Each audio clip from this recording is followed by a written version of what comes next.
We're back with episode 15 of the Step Through, a weekly show about the WNBA, hosted by myself, Sabrina Merchant, along with Evan Gualberto. We have reached a midpoint of the WNBA semifinals. Are we at the WNBA finals? I don't know.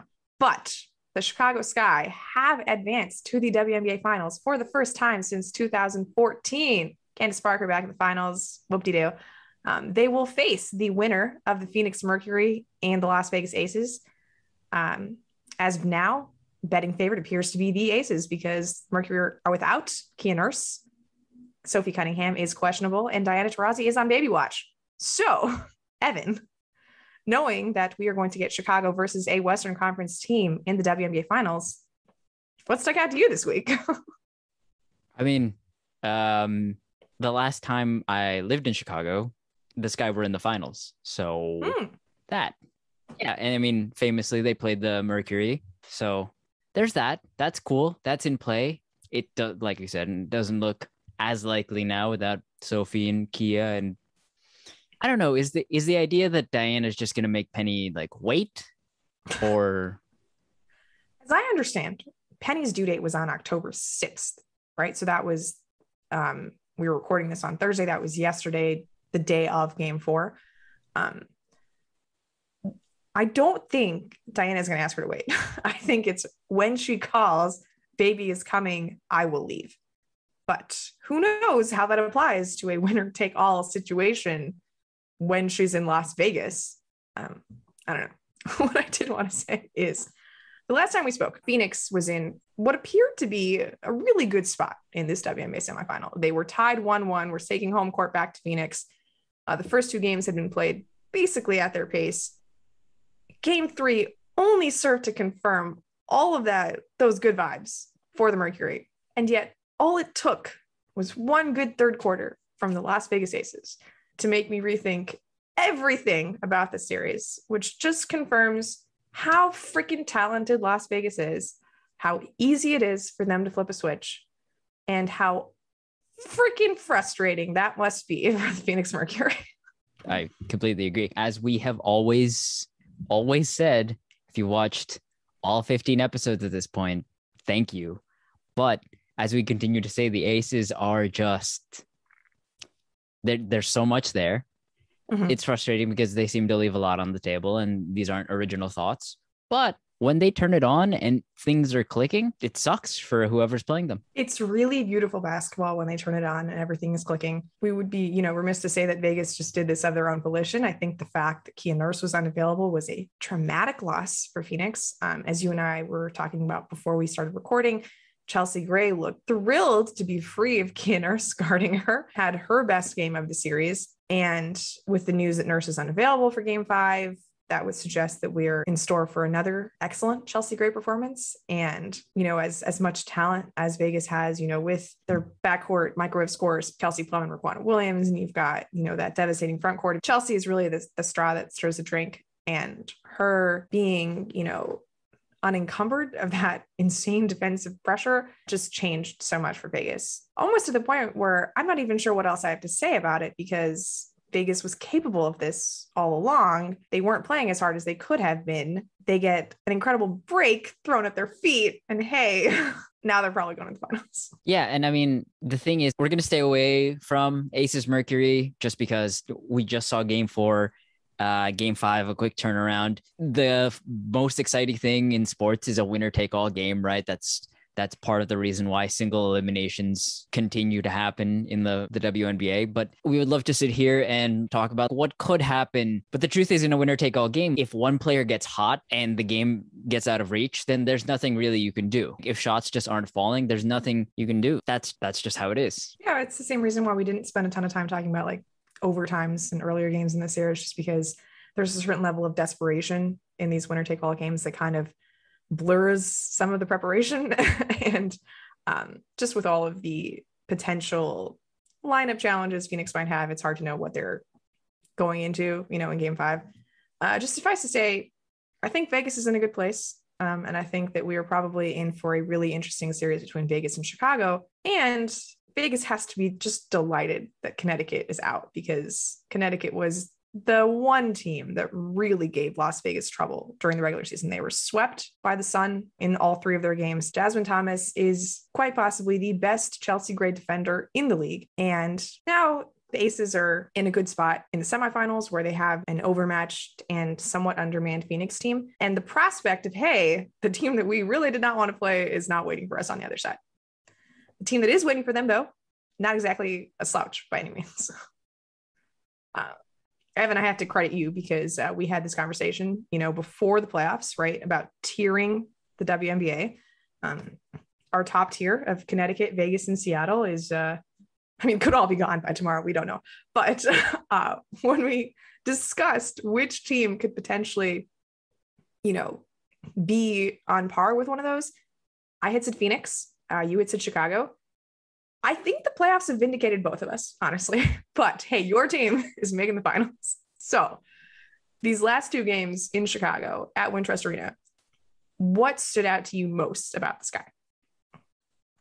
The motor, I guess, of first-time All-Star Kahleah Copper. She just goes, right? And I think the reaction of most of WNBA Twitter is that she makes stuff happen. She runs so hard. She seems to have the same amount of energy in the first and the fourth and double overtime and whatever. And that's just, there's a sort of relentlessness about this Sky team. There are waves and waves and waves. I don't think it's insane to say that the Sky are by far the most athletic team in the league. So you take that and the things they can do to you defensively. What I have appreciated more and more. I talked in the previous episode about the Sun being able to find gaps in the Sky defense when they force, they don't force them to do anything, but when the Sky come out and hedge these ball screens, there's stuff on the backside.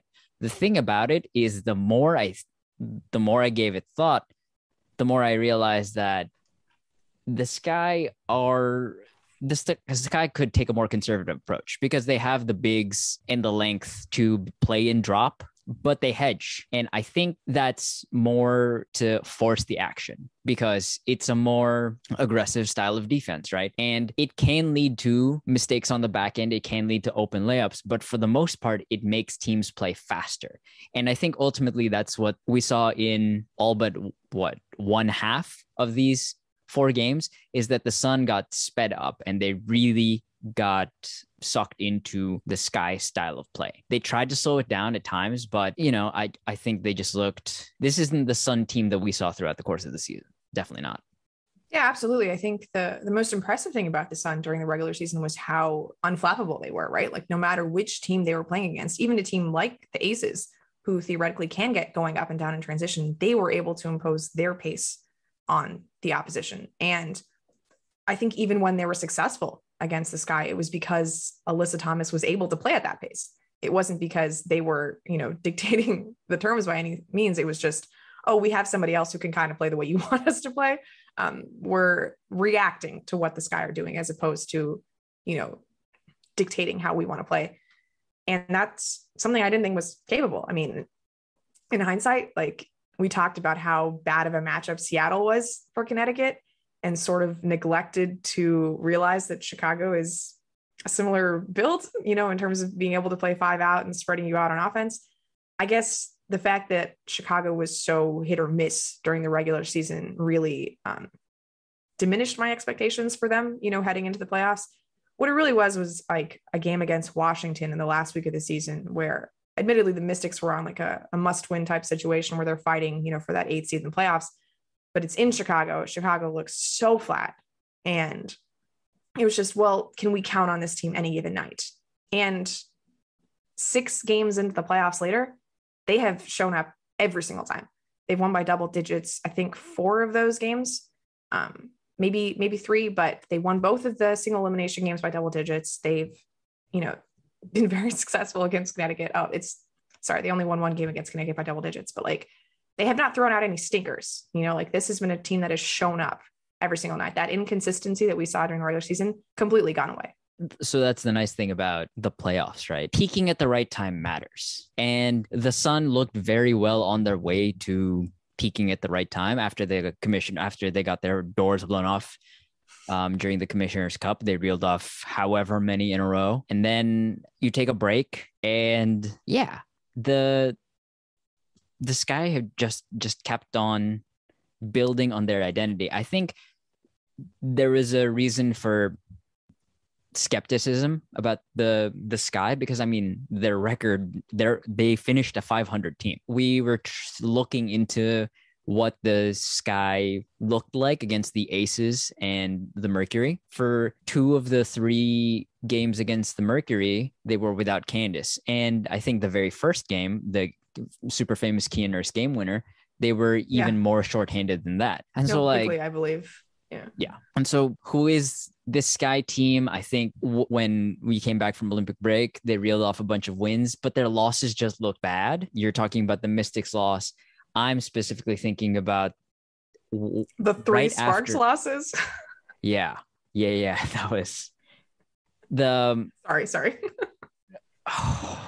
No, I think it was I think they had beaten Seattle, obviously with Brianna Stewart, but they beat up on Seattle those 2 games. And then I can't remember if there was a game between that, but when they played the Mercury, they lost by, I think, 20, something like that, in Phoenix, granted. So you never really knew what you were going to get with this Sky team in the regular season, but that's certainly not the case now. Everybody's turning on, everybody's turning up.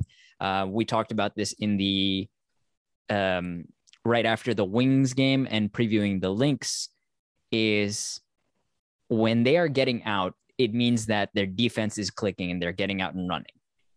And like, I did not give James Wade enough credit, tying into my earlier point of their specific ball screen defense is to force teams to play a little faster. And now it's like, you're pushing. And before you know it, like, you've given up so much ground and you are playing the exact way they want you to play that you're dead. Yeah. So, I mean, what can you do there? So do you think that the reason this ball screen action was so successful against Connecticut was because of the way Chicago was playing, or because Connecticut didn't have the guards to exploit those coverages? So I think it's both. It's definitely both, because you wouldn't put yourselves in situations where, oh yeah, okay, well, Kelsey Plum and Chelsea Gray are going to eat us alive from the perimeter. Let's see what we can do there. Or Asia Wilson on the short roll is going to kill us from mid-range. Oh yeah, let's blitz the ball handler. I mean, specifically game planned for that because it was going to work, or at the very least, it showed that it could work. I guess if we're going to talk about that, like on the other end, for game 4, I saw a lot of talk about the Sun dropping against Courtney Vandersloot pick and rolls. And I talked about how I don't mind the idea behind it, because the idea behind it is, we've seen it many times in basketball. If you have a great pass first point guard, what you want to make them do is score. Because if you're telling me that Courtney Vandersloot is going to beat us with her scoring instead of her passing, then I think, and we play everything even, then I think like that's a winning recipe. But the problem is that 1, she was hitting everything last night early. Oh yeah. 2, Courtney Vandersloot is such a terrific problem solver that there's no way you can continue to show her drop coverage and she will continue to be like, oh, okay, let me just take these shots. And, I think she cooled off more in the second half, but she also didn't need to be as aggressive in the second half, because now you're playing with a lead, you're managing the situation. And so the Sun took a risk and it didn't work out, right? Whereas the Sky like took a more calculated risk, I guess, and it worked out enough so that they could survive that double overtime game. They lost game 2, yeah, sure, but tight win in game 3, and then I think it was you said it, a double digit 10 point win ultimately. So, whatever it takes to get to the finals, if it wouldn't surprise me in the least if we saw a different type of ball screen coverage, because both the Mercury and the Aces have a more potent perimeter attack. Yeah. And, I just keep thinking about how close like we were to this being an entirely different outcome, like I would not have been surprised if Connecticut had swept the series, right? Like the margins were that close in game 1 and game 3, and Chicago very well could have swept the series themselves. But like, I just feel bad that I didn't give this guy enough credit coming into this, that like this was clearly the style of play that was going to give the Sun trouble, like, getting them into rotation, forcing them to play an offensive game, right? As opposed to a slower paced, lower scoring game that is clearly much more within their wheelhouse. Like, in hindsight, like it feels tailor-made for a Sky upset, and to have missed all those signs is a little disappointing. But anyway, it is what it is. The Sloot stuff, like I'm with you in that I didn't mind the drop coverages so much because of her devastating passing ability. And then also the absence of Breon January, I think, made a big difference here, because she is the type of defender who can get over any screen. Like, watching her navigate screens is a thing of beauty. When you have Jasmine Thomas, who, again, excellent defender, or Natisha Heidemann or Kyla Charles, like in that matchup, it's just harder for them to execute that specific type of coverage. So it's not even so much that like I think they made a conscious decision to make Sloot a scorer instead of a passer. It's just, what can we do with the personnel that we have available, right? And I think it was a fine decision. But like you said, if she's hitting all those jumpers, like I'm not entirely sure what the plan was. Like, they got more aggressive in the third quarter, right? They really tried to show her a lot of bodies and make her passing angles difficult. And we got to, at the end of the third quarter, Vandersloot had 8 turnovers in that game 4. So there were some things that they could do to make her uncomfortable. It's just when everybody else on Chicago is hitting, like there's just a lot less you can do defensively, because like Azurá Stevens, great from 3-point range. Diamond Shields, canning long jumpers. Kahleah Copper, not exactly a 3-point shooter, but all these long pull-up twos going in one after the other. Just the fact that everybody from Chicago felt comfortable canning from distance, while on Connecticut, like Jasmine Thomas clearly was not comfortable. Kyla Charles, not a long range threat at all. Alyssa Thomas, Candace Parker is just sitting in the paint when Alyssa Thomas is holding the ball at the perimeter. I mean, even when they hedged hard on those pick and rolls and Alyssa Thomas had pockets of space, she's not finishing from that range, right? So it just put too much pressure on one or two individuals in Connecticut to score a lot. And Tawana Bonner wasn't up to it. John Quill Jones wasn't up to it. And the offensive distribution was so much more balanced on Chicago that I think there was just so much pressure every time a Sun player took a jump shot, right? Like you felt like there was just tension in the air every time Jasmine Thomas let loose. Whereas like Sloot, Diamond, Copper, they could all just calmly step into these. And I never thought we'd be in this position where like the Sun had this like monkey on their back to get off. Whereas like the Sky were playing like completely pressure free when, this is a team that finished 16-16 during the regular season. Like they should have felt a little more urgency to get things done. And they just played like the team that had been there and knew what they were doing and felt entirely at ease. And I think that's, I'm not going to repeat the James Wade quote about the door knocking. Like we've heard that a billion times. I'm going to do it. But there is something to be said about this team that, oh man, everything's just so tense. And I mean, a little part of that is the fact that they played Vegas like 100 times out of 100 in previous postseasons, right? So there's just a sense of sometimes all you need is that calming factor, that player who won, championship. 2, she seems to be leading those huddles. They cut to it multiple times throughout game 4, especially, but just having somebody say, hey, you're good. And to know that they've been like atop the mountain, that means so much. And that's what it felt like some of the time, is as frantic as it was going to get. If Sloot was going to have the ball and turn the ball over eight times, okay, great, we'll throw the ball to Candace, and then if she turns the ball over, whatever. Building off of something you said earlier, it was more proactive than reactive. The Sky were running the show.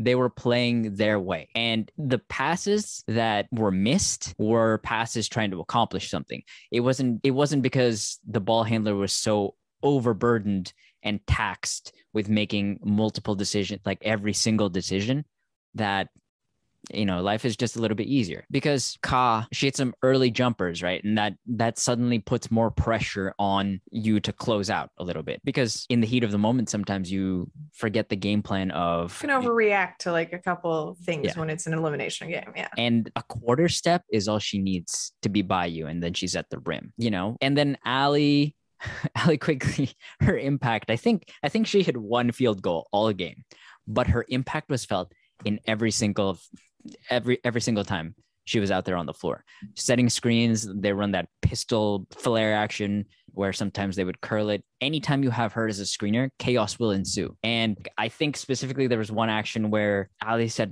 a step-up screen for Sloot, Candace trailed and set a screen for Sloot, and then set a veer for Ali to come off. And the Sun had to overextend themselves to take away that action. And it didn't end up with anything for Ali. She doesn't get rewarded on the stat sheet at all. But the way the defense just gets so bent, there are so many different wrinkles and layers to this Sky team that I think maybe the experimentation throughout the course of the season, I think it worked out for them. Yeah. I mean, that's kind of the beauty of an 8-team playoff, is that they kind of knew they were going to get in, so you can afford to give away some regular season games. But even then, they went 15-8 with Candace in the lineup, right? This was a team that went 1-8 without Candace, and 15-8 with her. So maybe we were just judging them too harshly on the fact that they had injuries just like anybody else. And would we judge the Storm without Breanna Stewart? No, we do not. We consistently think about what they look like with her. And you mentioned the leadership that she brings. She's been in this situation where she's been up 2-1 as the road team and has failed to close out in game 4 a couple times, and desperately did not want that to be the case and have to go back to Connecticut. And that experience, that having been there, the number of times we've heard it with DeWanna Bonner and Breann January on Connecticut, them having that championship experience and bringing that to Connecticut, I get, obviously that's an insanely important factor, especially for a Chicago team that just seems to come up perpetually short in the postseason. But I do want to talk about just what a tremendous basketball fit she is on Chicago, because this team is essentially the same as it was last year, right? Diamond didn't get to play at the end of the bubble. Azurá Stevens also didn't get to play at the end of the bubble, but even during the regular season, right? It was clear that this team was one piece short. And I think it was sort of universally accepted that, Candace Parker is that piece. Not if you could make a player like this or something. No. Everything that Candace Parker was that piece. And so I just wanted to know, from your perspective, what was it that stood out? Was it offensively, defensively? Where was Candace making her mark on this team?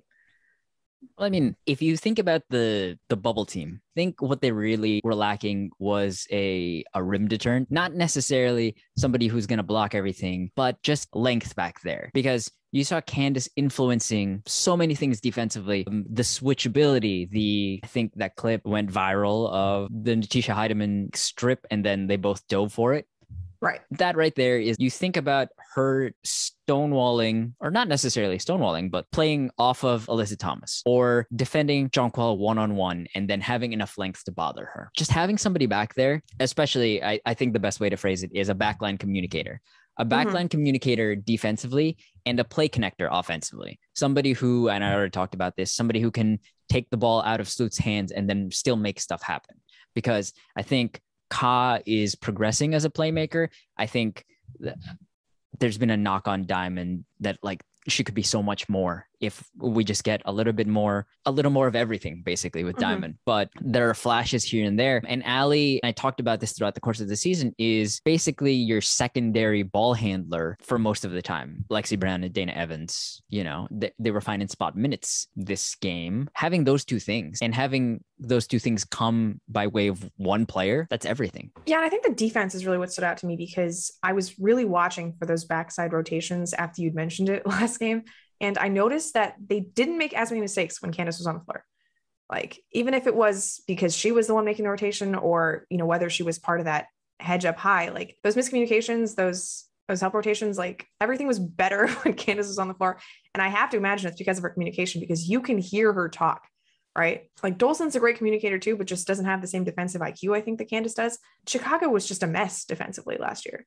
And yeah, the personnel is better this year because, adding DeShields, Stevens, Parker to your lineup makes a world of difference, but everything just flows on a string better when Parker's on the court. And, she was the defensive player of the year last year. She is a veteran of this league for 14 years. She knows everything that has come at her, from an offensive perspective. So I like you said, the rim deterrent thing I think is part of it, but just, it was so obvious to me that when they made a mistake, I literally just looked at the lineup. I was like, okay, who are the bigs right now? And it's oh, well, Candace isn't on the court. That's what happened. And, I thought her defense of Alyssa Thomas, like in the paint, was really important too. Like Alyssa Thomas is not the best finisher around the hoop, but it was a lot worse when Candace Parker was guarding her. It definitely helped that Azurá Stevens was there to take that Jonquel matchup, because Azurá, I think, is a little bit longer than Candace is. Her physical measurements just match up a little bit better against Jonquel one-on-one, I think, than Candace is, which great. Like that's why you have another supremely talented big on the Chicago roster.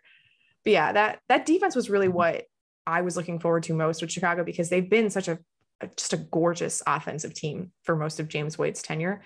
And if they could just add like a little bit of, just solidity on that side of the floor, like not even like need to be an elite team, but Candace has made them even better than I thought they could be defensively. Like you and I have talked about how offensively they kind of disappointed this year, right? Like everything didn't exactly flow together. That's no longer the case. They look great on offense, right? The distribution of who handles the ball and like all of their actions seem to be flowing pretty well these past couple of games, even against a defense that was far and away the best during the regular season. But yeah, I just love watching Candace Parker play defense, because she just knows where to be. She knows when to take that little extra gamble, of, okay, yeah, this time I'm going to try to go for the steal on Atisha Heidemann, because I see something there that like makes this one gettable. Like she's not always, going for the flashy play, but she knows when it needs to happen. I mean, and she's gonna make mistakes, obviously, but like her understanding, like her feel for the game, it's just, I mean, she's Candace Parker, right? Like she's one of the top 25, right? Like she's a former MVP, 2-time MVP, right? Finals MVP. I think because of her injury struggles, a couple of years back, and like the fact that the Sparks haven't been deep in the playoffs since 2017, like it's easy to forget that, like, oh, hey, yeah, she's an incredibly talented player who knows what she's doing at these big stages. And it was just cool to see her be able to do that, because, I mean, I say the Sparks haven't been deep in the playoffs since 2017. And I guess Candace Parker hasn't been deep in the playoffs since 2017 because she was ceremoniously booted. But yeah, Candace, great. This was such a good showcase for her, because Chicago doesn't require her to be a tremendous scorer, right? She can just fill in and be a connector and move the ball and just make everything. She just amplifies everything, right? But then you also have the ability to say, okay, we're just going to throw the ball down to Candace in the post and she's going to make something good happen. And that's such a luxury to have at the end of an offensive possession. I think the best example of it is like the very first play of the game, right off tip off. Talk about this. I think every opportunity I get with this guy is there. Double stagger for Ali right into this Chicago action, appropriate, right? Chicago action. So Ka gets into the lane and then like kicks it to Candace on the wing. And then Candace is reading the defense, catches, pass fakes to Sloot in the corner. And then Jasmine shifts her weight, swing to Sloot in the corner. And so it's just, that is exactly who she is on both ends. She connects everything, she binds everything, unifies, whatever have you. And to have that in one player is, in the playoffs, you want to tighten your rotations, right? Your margin of error gets smaller and smaller the higher the stakes rise. Candace Parker played 34 minutes last night, or close to that amount. And I would say that they needed every single one of those minutes. And in an ideal world, the WNBA fixes its schedule and like things are great on that end. But the schedule such that it is, like, you get what you need. The finals are going to be, I mean, every playoff game is like this, but it's about winning one game, right? And all you need to do is win this one game, because you need to win one before you can win three, and so on, right? Duh. But Candace is like, is she going to give you 50% from the field and what, a near triple double every single night? Maybe. It seems like it, honestly. Yeah. But you don't need, but you might not necessarily need her on offense. You definitely do on defense. And certainly no disrespect intended to the Sun. If you need proof of that, go back and watch previous episodes. We've talked a lot about the Sun, but they just didn't have the pieces to be able to attack the Sky in the way the Sky are vulnerable. So, you know, maximizing what you can get out of Candace means you shut off the supply for the MVP and you make life as difficult for her as possible. In the finals, whether it's Brittany Griner or Aja Wilson or Liz Cambage, or like switching out to Chelsea Gray, well, wouldn't that be fun? Wouldn't that be fun? She can just do everything you need her to do. And she just sort of twists herself into being the stopgap in whatever position. Yeah, she's so good at recognizing mistakes. Her awareness is just incredible right now. Like, knowing exactly like how to make the progressions into the next action. Like, I mean, it's annoying to watch on another team. Let's just put it that way. But she looks great. She looks really, really good.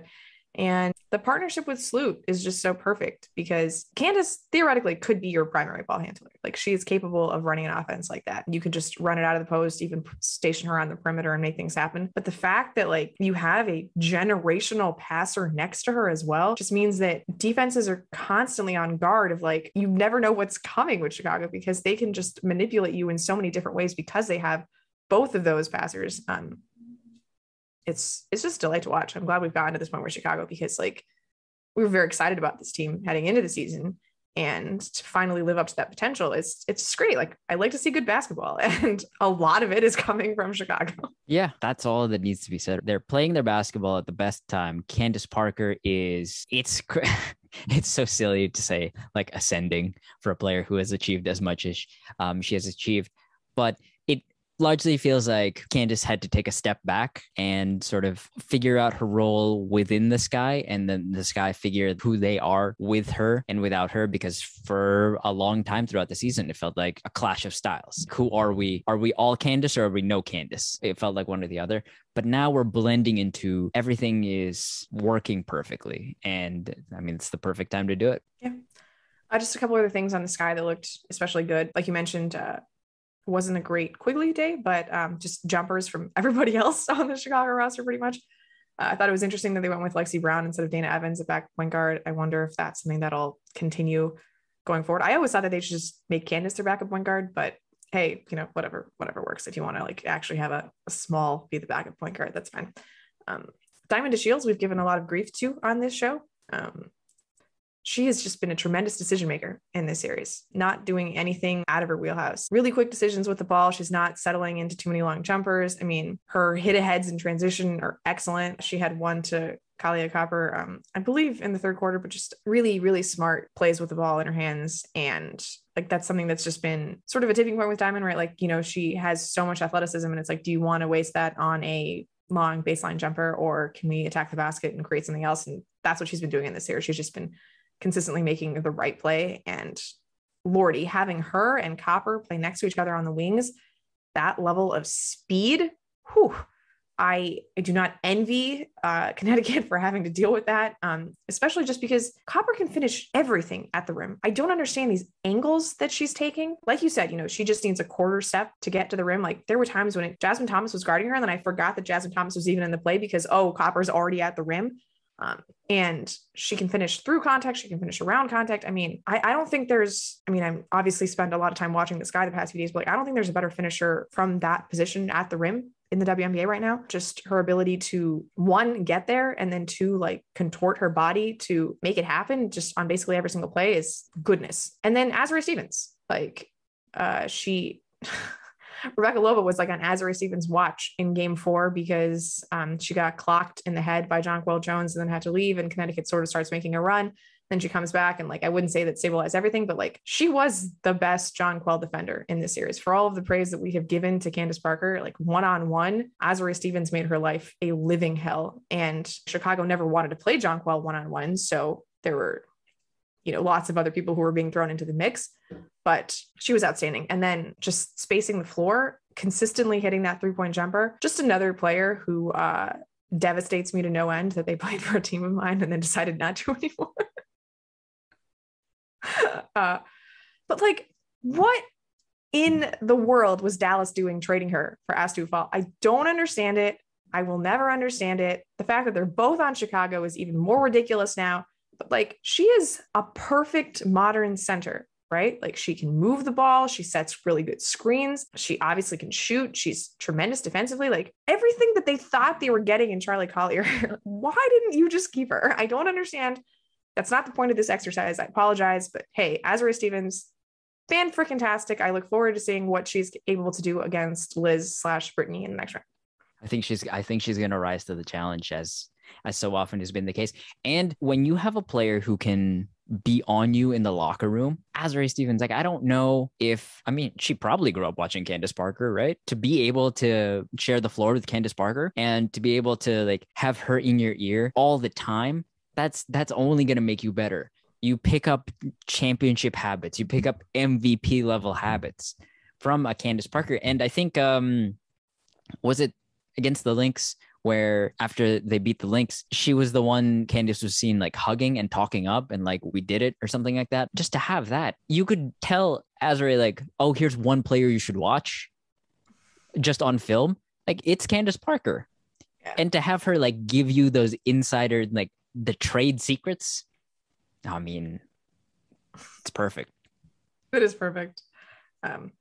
This is just a very well constructed Chicago team. And I think that's why, you know, you and I, every time we talked about them, like in our games of the week, we're just sort of a little bit missing out, because like it felt like something was like they were leaving things on the table, right? Like we talked about this at length in your film breakdown of Chicago sets, but like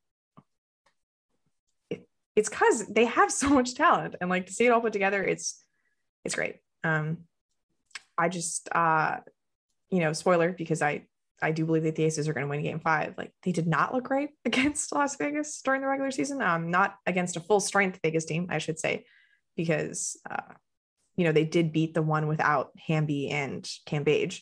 Now, Cambage is not full strength in the sense that like her minutes load is not going to be what it was during the regular season because she is coming back from COVID. But having Hamby, at least, who has given Candace some trouble in the past, could be, you know, a little bit more for Chicago to have to handle. But like the way Chicago is playing now, I just have a much better hope for them than I did during the regular season, because again, this does not look like the team that went 16-16. This is a team that like actually gives a crap on most nights. So, hey.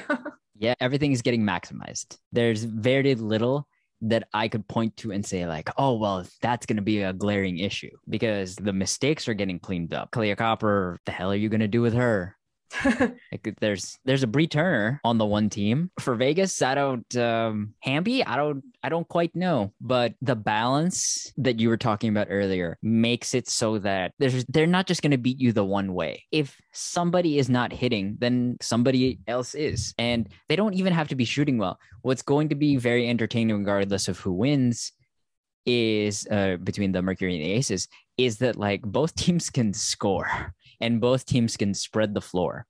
And I don't know, but the way we've been going, I think Chicago is the best of these three teams available at doing what they do. And like, you know, as I've said a bunch now, making you play their way. Mm-hmm. So many weapons.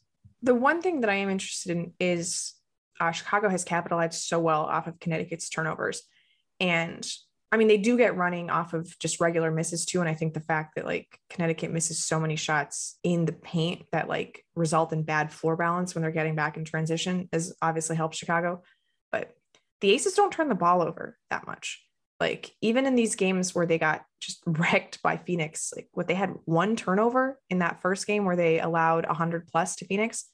So yeah, that the pace can get up and down, but I do think that Chicago sort of, I mean, I'm not sure how easily they can get out against a team that isn't going to cough the ball up as much as Connecticut, or, you know, miss as many shots in the paint as Connecticut. And that's not something that like Vegas really does, right? They're quite good at taking care of the ball. And obviously their defense still leaves something to be desired then. But I do think that the pace is something to keep an eye on, because Connecticut was kind of just particularly poorly suited, you know, their weaknesses matched up very well with Chicago's strengths in a way that I'm not sure Vegas does. I think I pointed that stat out is like through 3 quarters, the Aces had one turnover against the Mercury, and they were like getting their doors blown off anyway. Yeah. So that doesn't matter. I think they had a bunch more. If you consider the fourth quarter to be garbage time, because I do. I think, yes. Yeah. I think they don't tell Diana. Yeah.